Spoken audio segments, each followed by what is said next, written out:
Hello and welcome to this video tutorial on how to use Microsoft Excel to model your data with PowerPivot. I'm going to briefly talk about data modeling, then show you how tables are used. Then I'll move on and I'll show you how to formulate and compose a Power Query. Next I'll explain relationships and tables, and finally I'll demonstrate some methods to clean up your data models. Let's begin by defining what an Excel data model is.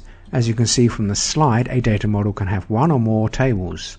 We can import data we obtain from an external data source. Alternatively, we can use a Power Query data source we previously prepared. Then again, we can connect to Access or a SQL relationship database. If we decide to use this option, then you may be pleased to learn our data model is automatically created for us. What we are really doing is modifying Excel workbook tables using PowerPivot to build relationships between tables. Doing so enables us to ask powerful questions of our data. To clarify our objective for PowerPivot, we are appending, merging, combining tables into a data model. But I should emphasize, our tables remain separate.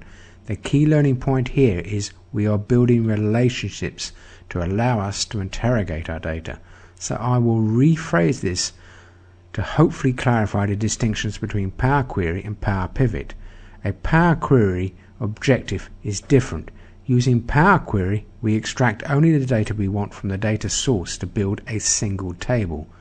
With PowerPivot, we build relationships between tables, but the tables themselves remain separate.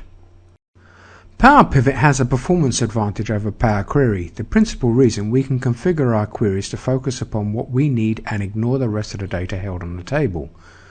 We're able to do this because we can set our table and column properties. Using PowerPivot, we can perform calculations using DAX. I should mention the DAX language is separate from M. M is for Power Query and DAX is for PowerPivot. A principal advantage of PowerPivot, we can relate products to categories, or regions to continents, and continents to countries, and countries to cities. Another example, year to months, and months to days. In other words, we are able to build hierarchies. Another feature of data modeling, we can create perspectives. An example of this would be organizational departments. Generally, departments have specific reporting requirements.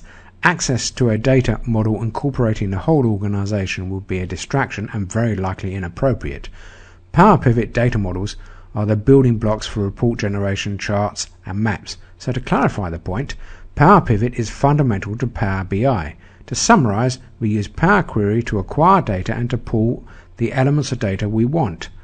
We use PowerPivot to interrogate our data to answer questions of our data.